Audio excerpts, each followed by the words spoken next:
Chinese diplomats in Fiji crashed Taiwan's National Day party. That's not all they're doing to challenge Taiwan in the Pacific.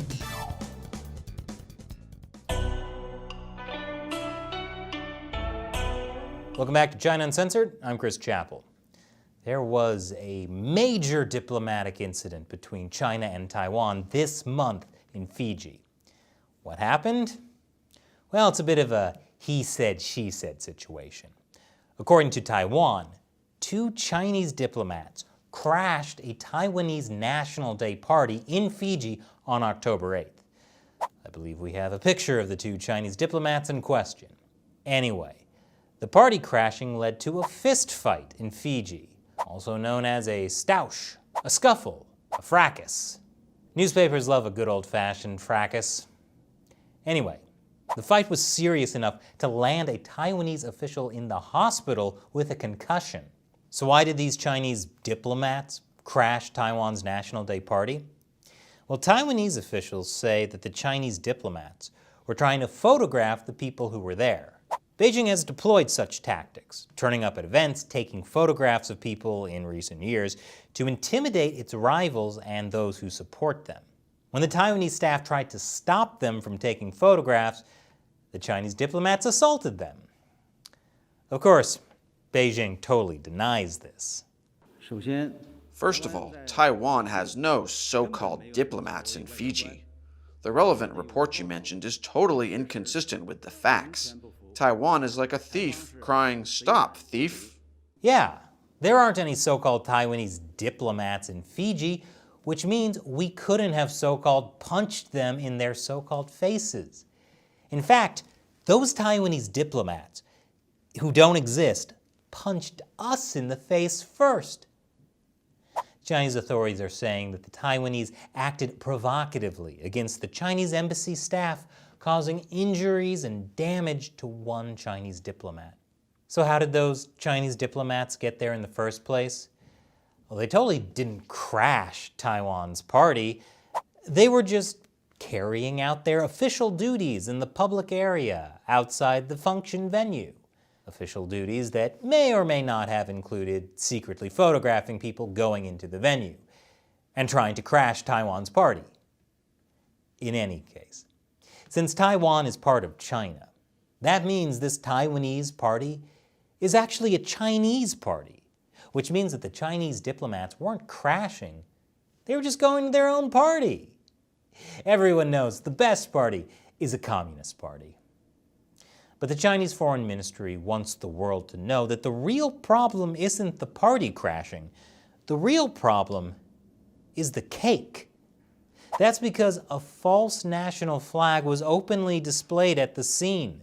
The cake was also marked with a false national flag, according to spokesman Zhao Lijian. I believe that Zhao is saying that the cake is a lie. In the end, police were called to the event, but the Chinese officials claimed diplomatic immunity. The actions of the Chinese diplomats in Fiji are part of China's increasingly aggressive wolf warrior diplomacy, as well as the Chinese Communist Party's increasing threats to Taiwan. But that's not the whole story. What happened in Fiji is also about China's growing attempts to dominate the Pacific. I'll tell you how after this short break. Welcome back. China's fracas over a Taiwanese cake in Fiji is just a small part of the Communist Party's attempts to dominate the Pacific. Fiji is located here in the South Pacific, a short flight away from Australia. Fiji is an archipelago of more than 300 islands. It's most famous for its abundant natural resources, like bottled water. Fun fact, Fiji used to be known as the Cannibal Isles. I imagine they changed the name because it was hard to get tourists. Welcome to the Cannibal Isles. We're here to serve you. Anyway, Fiji was one of the first Pacific nations to recognize the People's Republic of China back in 1975. The relations between Fiji and the Chinese Communist Party really started warming up back in 2006 after the current Prime Minister of Fiji, Frank Bainimarama, seized power in a military coup. China didn't criticize the coup. In fact, they increased their aid to Fiji dramatically, from $1 million to $161 million within 2 years. Chinese leader Xi Jinping has personally met with Bainimarama several times, including during a state visit to Fiji in 2014. During that visit, they signed 5 agreements as part of China's Pacific Engagement Strategy. Fiji is also part of China's Belt and Road Initiative. In just the last 5 years, China has invested more than $1 billion in Fiji, mostly in infrastructure projects, like these Fiji-China friendship bridges. Yeah, they really cemented the bilateral friendship. Hey, Xinhua, I'm the one who makes punny jokes around here. Stay in your lane. Fiji also became the first Pacific island nation to get a loan from China's Infrastructure Investment Bank.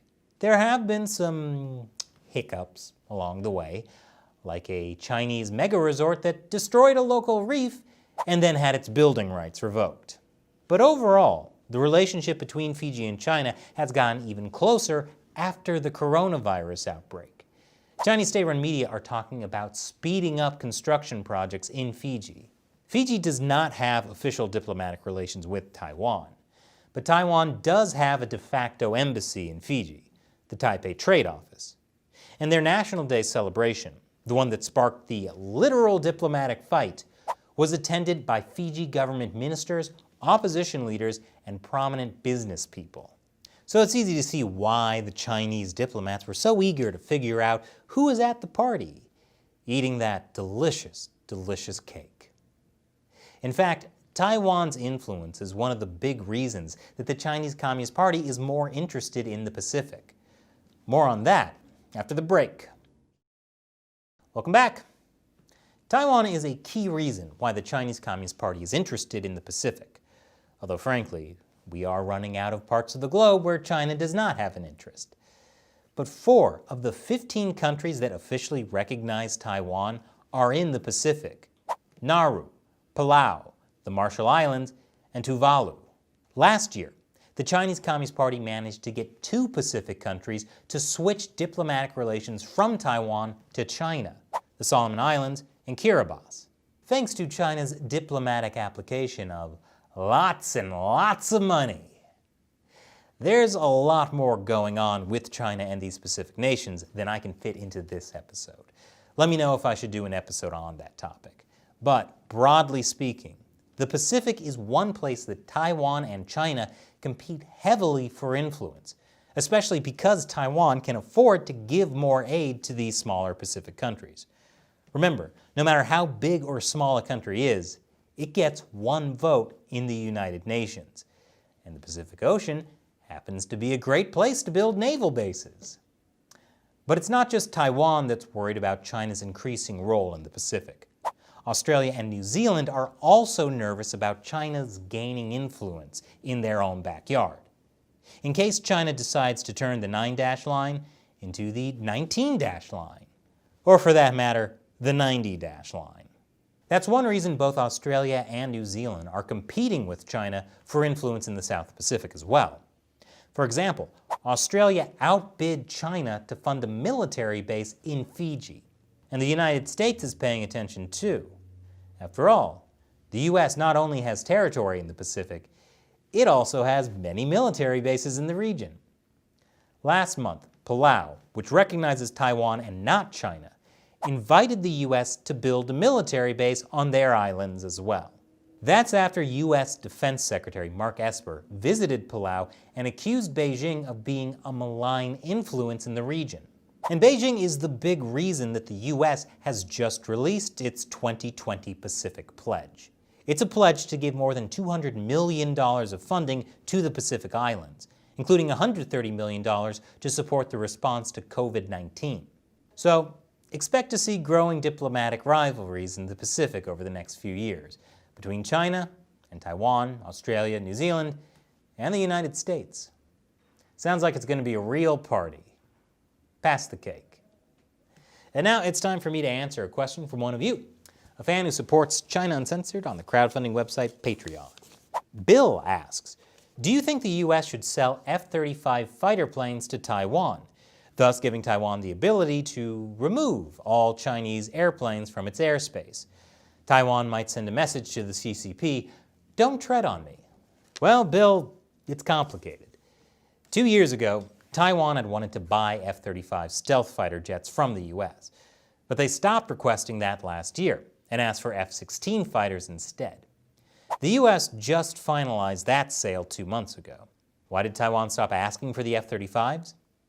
The Air Force turned its back on pursuing the F-35B short takeoff vertical landing fighter due to a recent Taiwan National Security Council report. It indicated the stealth fighter was too exorbitant and untested in real combat to be a pragmatic choice for Taiwan. There was also concern that the U.S. might not sell the F-35 to Taiwan for security reasons. But some experts say that Taiwan still needs the F-35, since they don't have any stealth fighter jets. And a former Deputy Undersecretary of Defense has suggested that instead of selling F-35s to Taiwan, the U.S. should lease them. The idea would be that the planes would be leased to Taiwan but would stay in the U.S. That way they could be a deterrent to China, but China wouldn't be able to spy on the F-35s or attack them since they wouldn't be physically in Taiwan. It's an interesting idea. Thanks for your question, Bill. And if you'd like me to respond to your question or comment on the show, join what I call the China Uncensored 50-Cent Army and support us in the battle against the Chinese Communist Party. You can join for as little as $1 per episode on the crowdfunding website, Patreon. You'll also get some other cool perks as well. Head over to patreon.com/ChinaUncensored to learn more. Link is below. Once again, I'm Chris Chappell. See you next time.